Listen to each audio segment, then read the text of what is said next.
My name is PENDREAM TV. PENDREAM TV there, osia dem yopo. Tomorrow I'll begin by quoting from what he said. I therefore serve notice to officers of the state who are active participants in this unholy enterprise that the day of accountability will come and the abuse of state power will be accounted for. I thank His Excellency for this particular clause in the release that he has given. Having listened to this, we are worried as a nation how people are being arrested in this country, how people are being detained in this country, how unquestionable bail conditions has been meted to citizens of this country, how intimidation has been used to stop opposition people from talking, how free speech is being under siege, as we all know that this was repealed under President Kufuor's era, how unholy collaboration between the executive, the state investigative agencies, and some elements within the judiciary is collaborating to met out this injustice or injustice to the people of Ghana by being selective on the people of the MPP.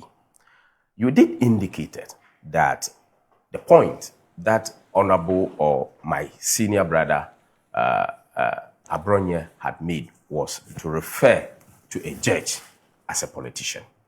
And this has occasioned his arrest and subsequent detention and bail that was given to him. And subsequently his reappearance to the court voluntarily with the issue that if he is released out there, he would go out and make the same comment. A politician. Moro, who were in this country, the former Chief Justice of this country was called a women organizer for the MPP. Justice Gertrude Araba Tukono was called a woman organizer for the MPP by the elements in the NDC. The current president of the Republic of Ghana called the entire Supreme Court justices as unanimous FC. In this country, the sitting president called them unanimous FC. All manner of names have been used against the judiciary in this country by NDC. The security agencies that is acting today were the same security agencies, because all those heading the affairs of the country in terms of the security installations are all senior officers of the security agencies. They were there. They never picked any of them up. This was not occasioned for the judiciary to petition or even call for the arrest of these particular people. No such thing was being done. In any case, the judiciary themselves should take course to read judgments from the Supreme Court. The Supreme Court justices and rulings from the Supreme Court has addressed this matter extensively. Matters of insult, matters of attack, and what has been reported that is occasioning the detention, arrest of Honorable Abronye or my senior Abronye, the chairman for the Bono region of the MPP, can be dealt with under defamation. Nowhere that the law has indicated that a matter of defamation should warrant such detentions. Why is the judge so hurried to use judicial power and use state agencies' power to do what they are doing to my very senior brother, Abronye, the chairman for the Bono region MPP? Why? In any case, in Adenta court, there are two judges. There are two. He never mentioned a name. He said is a political judge? What about somebody who is said is not even a politician, is not even just a supporter, but an officer of the party? People even went ahead to have pictures of Justice Chukono with MPP paraphernalia as a women organizer. Nobody was arrested. In this same country called Ghana, my country, Ghana, nobody was arrested. Why are we doing this to ourselves as a nation? Why are we doing this to ourselves? Why are we curtailing free speech? Why? You saw me in the video. What happened to our brother from the central region, David? David went and wrote that Dumso is back.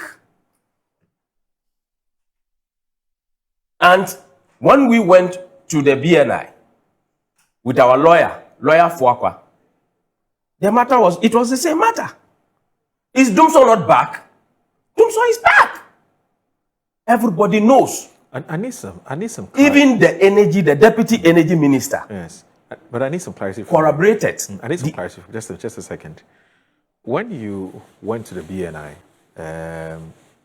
following the arrest of David Isando, did they tell you specifically and in very clear terms that they arrested him because of the statement he made? Or basically, what did they tell you as being the reason why he was picked up? That is part of the reason. Oh, that's part of the reason. Yes. So there because, are other reasons. before you will be able to get a bail, okay, caution statements will be taken. Right. The lawyers and the clients were in there, and this matter came up, and they gave us the bail. Okay. But what even happened before we got to the BNI is even something that is bizarre. This gentleman was picked up at his store. His store? Yes. His personal store? His personal store where he sells... at Swedro. Okay. He was in the store. Heavily built armed men, more than 20 of them, went to pick David Isando. When they picked him and we got the information, the General Secretary called the regional CID in Central Region. No information. We called the district command, no information. We slept over. The next day we went straight to the national security. They said they don't know anything about it. We moved to the CID. We went to cyber security. They said they don't know anything about it. Then we realized that there was a notice that was sent to him, inviting him. And that one was from the Special Investigations, SI. We went to SI. Were told that they don't know anything about it because they invited him and the lawyer had informed them that he will arrange to bring him before the SI. We came down to Director CID's office. We were told that she was busy. One gentleman met with us and told us that they don't know anything about it. And in fact, he was very emphatic that he is with the national security. So we came down to now make few calls because, political parties, we deal with intel. Then whilst we were standing there, they then instructed the police officers, the CID officers there to come and push us away. When we were to speak to the media, because they were asking questions. And when the media is asking questions, it's very clear because we're running with them. And at a point, we decided that this is a case of kidnap. And I told the police is in charge of internal security. And if the police cannot know or doesn't know where a citizen has been picked and nobody knows his whereabouts, then it's a kidnap. There is a cause to complain. After that particular scuffle, we went back to Blue Gate. When we went, we were then directed to SWAT unit. When we went to SWAT unit, they said they don't know anything about it. Then from SWAT unit, we went straight to Eduboy's former place. What's the name? Signals Bureau. Signals Bureau, yes. National Signals Bureau. We went to National Signals Bureau. That's Laboni here. Yes. When we went there, they told us that he's not with them. Then we picked our signals that he was in a vehicle standing inside the compound to be whisked to the national security at the immigration side, the headquarters. We rushed in there. We were told that he has been brought here just 2 minutes ago from Signals Bureau after lying to us. Then quickly they moved him to Kawokudi, and we went there and were able to get bail. The officers there were very professional at Kawokudi. They were very professional when we got there. But in a country that you live, your own country, that somebody is arrested and the police will tell you they don't know anything about it, SWAT doesn't know, SWAT's supposed to know every operational activity that is happening. They don't know. Then the person who has occasioned the picking of the person also tells her that he doesn't know anything. Is that a country that we are building? Why are we putting our democracy to that particular level?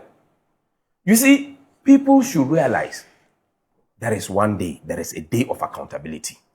The NDC will not continue to be in power forever. They will leave power. And I pray that God should give everybody long life to see the presidency of Dr. Bawumia. They should not complain. They should not complain when bail conditions are used as means to detain them. They should not complain.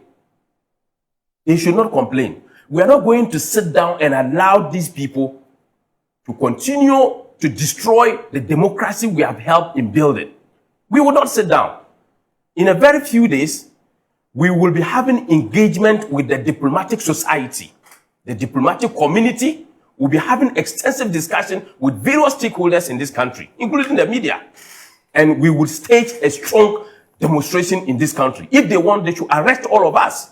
As I sit here, from here, I'm going to the CID headquarters. They have invited another person for making commentary in the social media. They've forgotten what their people have done. When Sami Jemfi and Co. were talking rubbish without reference to any evidential value. No, you can use another word, but not rubbish. Rubbish is the best. Well, I take it about these were things that cannot stand. Yes. They were saying all manner of things. Nobody arrested them. Nobody arrested them. A black one will get up and accuse everybody without evidence. Oh. Ofosu Kwati and Co will get up, they will speak without evidence. They will insult everybody in Nanado's government. They will sit down and tell you Nanado will speak, will sit in his house and smoke weed, and you'll be seeing things running through the house without any evidence. Nobody arrested them. This gentleman is talking about somebody who smokes weed, and then you will see a lot of things coming from his house, and he's been invited by the CID. Come on, what a nation. Why are we belittling Ghana to this particular stage? Why are we attacking free speech? Why are we being so selective that some people are deserving of being Ghanaians, others are not Ghanaians? It is very sad, Moro. This can happen to anybody in this country, but power will certainly change. And when it changes, people should not begin to question why this is happening. But Haruna, let me ask you this. I mean, you have in the last 20 minutes expressed your misgivings and your disquiet about the way some of your party members are being handled or treated. One would have thought that having expressed this angst against the government for what it is doing to your party people, you'd be telling us that you would do things differently. But you're also saying that when you come, you repeat same. I mean, somebody would say, how do we make progress as a country if you're now telling us that when we come and we do the same thing, nobody should complain? I mean, shouldn't we be moving on? Shouldn't we be making progress, Haruna? Moro, it's accountability.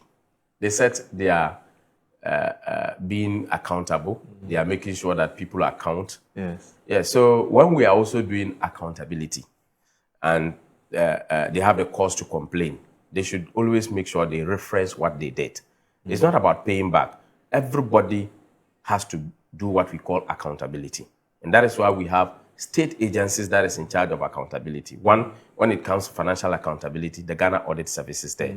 And when it comes to responsible accountability, and other state agencies and But actors are there. are you in your quest to get these persons you're talking about to be accountable also infringe on anybody's rights as you're claiming? No, we will be very civil. Especially because of the way you said you do same. We'll be very civil in those particular matters. For example, Moro, yes. if a matter comes before me, assuming I'm the Iyoko boss, and a matter comes, they bring somebody to Iyoko, and I'm going to give a bail condition. Yes. I will not cite any other bail condition. I will just say, okay, go and pick the bail condition for Hanan. Bring it, let me see. Okay, apply that bail condition on that person. Have I made anything wrong? Okay. But you're complaining about it now. Yeah, so if we are complaining it's not good, and they said it is good. So if you think it is good, we'll apply it on you. No, certainly that one, you should be rest assured. Why don't you rather be consistent? No, we would... Once it is not good, you say it is not good today, so it cannot be good tomorrow. No, the person says it is good. No, not what the person says. What you are saying. No, the person says it's good. If the person had agreed with us, but the person insists that that bail condition should hold. Okay. So if it is so good, and that is why they say that there is an adage that says that what is not good for you, don't do it to others. Okay. Or what you would not like to be done to you, don't do it to others. How about you come and do it better and show it to the other person whom you have accused of not doing it well, that you see, this is how it is done. We have been given the mandates by the people to do better than what you're doing, so we're doing better. How about strain on social services and so on? But to go attacking people who are even legal migrants, this is quite unfortunate. Okay. I mean, first of all, let me state that I'm a very regular visitor to South Africa. Yeah, recently you were there to give a lecture, isn't it? I mean, every year, I visit South Africa at least 3 to 4 times a year. You're very familiar with the terrain? Because I teach there. Okay. In addition to teaching there, I also give public lectures and so on. So I go to South Africa quite often. And I must say that I've personally not experienced any abuse. Personally. Okay. All these my travels to South Africa, never experienced any abuse. From whites, from blacks, from colored, and so on. Never experienced any abuse. And I go there quite often. I also remember that my last but one visit to Johannesburg, I was there when this anti-migrant group took to the streets, in protest against, especially Nigerians, African migrants, and so on. And another group of South Africans, the shack dwellers movement, mobilized to drive them off the streets. Okay. You understand? This is a fact. This is Joburg. The shack dwellers movement actually mobilized and drove them off the streets. I also know of many South African organizations which are in the forefront of fighting against xenophobia. And this includes the Communist Party of South Africa. Okay. NUMSA, which is one of the largest trade unions in Africa, which is headquartered in Johannesburg, is also at the forefront of this struggle against xenophobia. The shack dwellers movement, the landless people's movement, and so on, all of these are mobilized against xenophobia. So the narrative that South Africans hate other Africans and so on is not wholly true. It's not true. It cannot be true. You understand? Now, I'm happy that our government is taking steps to deal with the fallout of the xenophobic outbreak in South Africa. First of all, is our Minister of Foreign Affairs letter to the chairman of the AU Commission, insisting that at the next AU meeting, this should be on the agenda. And I think that it's a healthy way of trying to resolve intra-African problems. We should meet and discuss these problems. Yesterday, I also saw another statement from the Ministry of Foreign Affairs commending President Ramaphosa for the steps he has taken to curb the xenophobic attacks and also generally to promote, Pan-African unity and so on. This is a statement which was made by the Honorable Okudzato Abrakwa, and I thought it was a very mature statement to make at this stage,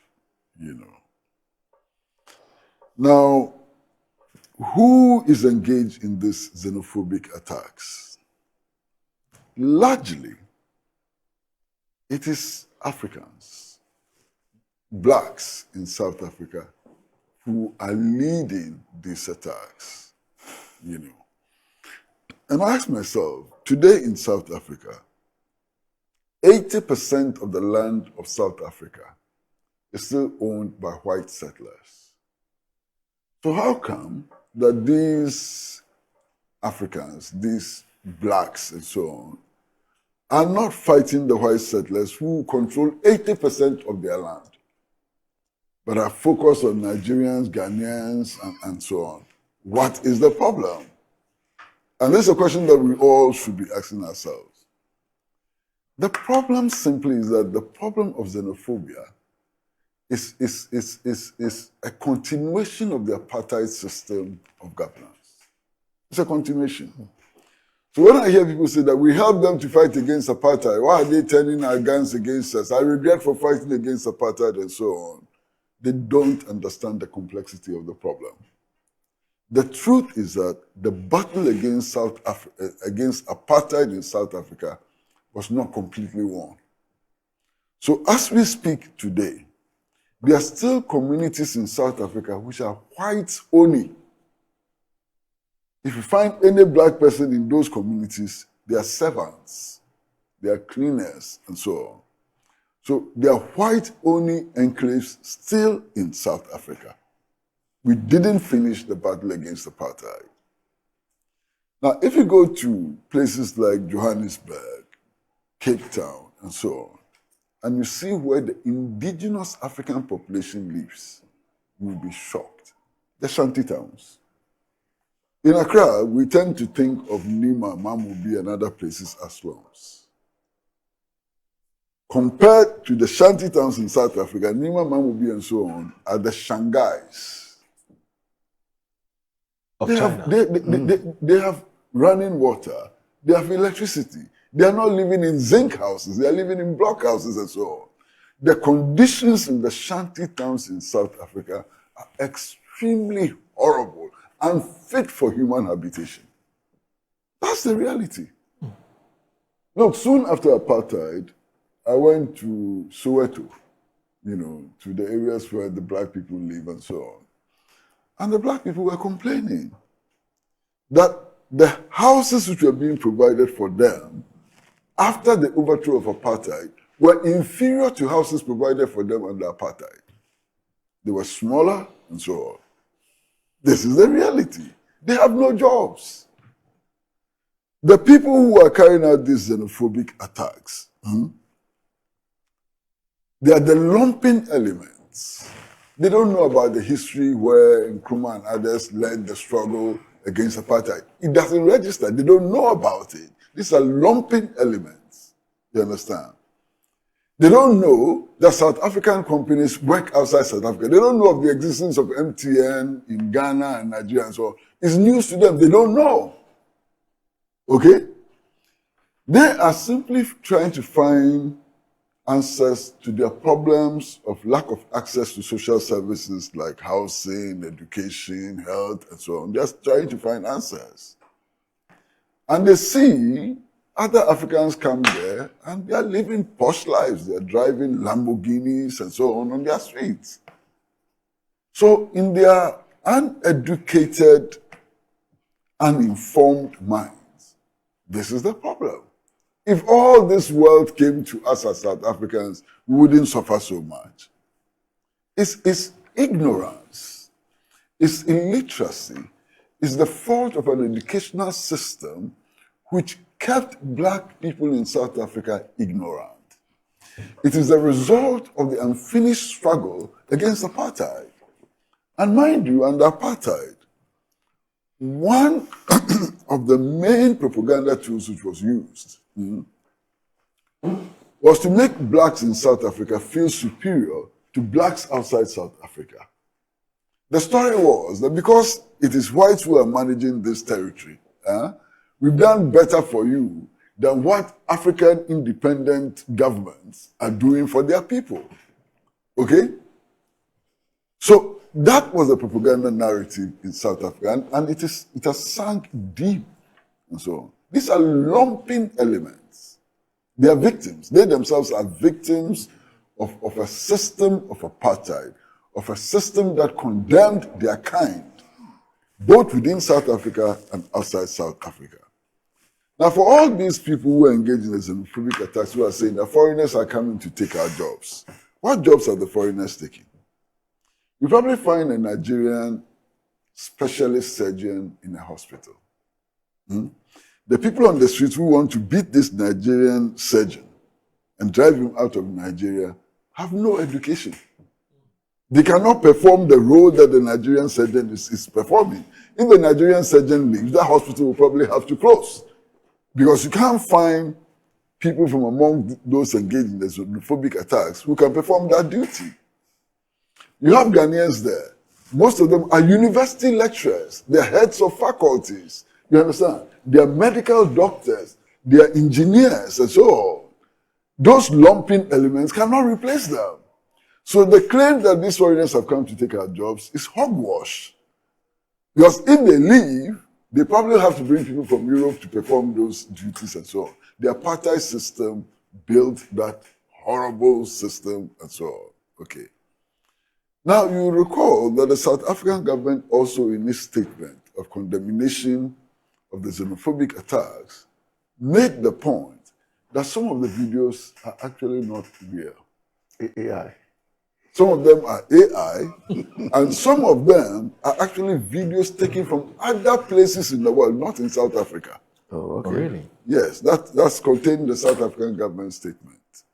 So the South African government has warned of the use of fake videos in order to create this problem amongst Africans as well. South African government in its statement has made that very, very clear. You understand? Now, I think the threats of reprisal would not help us resolve this matter. I've listened to some senators in Nigeria who are saying that MTN should be nationalized. South African companies should be closed down and so on. It only exacerbates the problem. I've listened to some African countries, neighboring African countries, who are threatening to cut off electricity supply to South Africa. What does that do? Moro, what we need to realize that Africa's salvation, ultimate salvation, lies in the unity of Africa. The unity of Africa is so important for our salvation. And that anything which puts us apart is not something we should be encouraged. And you don't need to read Nkrumah and so on to understand that Africa's salvation lies in our unity. I travel across the Ghana-Togo border. My brother, I'm sure you've also traveled around the Ghana-Togo border. On the border, what do you see? You see one house on the Ghana-Togo border. The kitchen is in Ghana, the bathroom is in Togo. It's a common reality. There are Togolese farmers whose farmlands are in Aflao, and there are Ghanaian farmers whose farmlands are in Togo. Indeed, I'm told that there are some lands in Lome that if you want to buy, the owners are in Aflao. You have to come and buy the land from Ghanaians, you understand, in Togo. Now, how did this happen? This happened because the borders of Africa were not created by us. Exactly. The borders were created in 1884 when Otto von Bismarck invited his fellow colleagues, in Europe to come so that they divide Africa into their spheres of influence. Right. There was no African at the table. And these lines of demarcation were arbitrarily drawn in order to safeguard European interests other than African interests. So we've created non-viable states. There are so many non-viable states in Africa, and we suffer as a result of this division. In fact, the phenomenon of the race to the bottom in the gold industry stems directly from this division. We need to unite Africa. It's an imperative. Without that, we are not going anywhere. And therefore, we need to work consciously in order to create the building blocks for that united Africa. And that's why I'm so happy with the Ministry of Foreign Affairs for being extra cautious, in their dealings with the South African government, in their effort to safeguard the interests of Ghanaians. And I think the repatriation of Ghanaians there is an important step, because some people are actually being killed, they are being molested, and so on. It's a fact. The xenophobic attacks are taking place, shops are being burnt, and so on. So if the Ghana government can provide immediate relief by this repatriation, I think it's a sensible thing to do. But ultimately, we need to sit down with Cyril Ramaphosa and co, and work out an arrangement which safeguards the interests of all Africans in all other African countries. Yes, mind you, it is not just in South Africa that other nationals are discriminated against. In fact, what is happening is comparable to the Aliens Compliance Order of 1969 in Ghana. You understand? And then it is comparable to the Ghana Must Go project in Nigeria, and I can cite many others. You understand? So it's not a South African problem. It's a problem of underdevelopment. It's a problem of a very low level of consciousness. It's a problem of miseducation. It's a problem of a misunderstanding of the factors responsible for the poor conditions of African working people and so on. But I think that these can be resolved. All right. Eugene.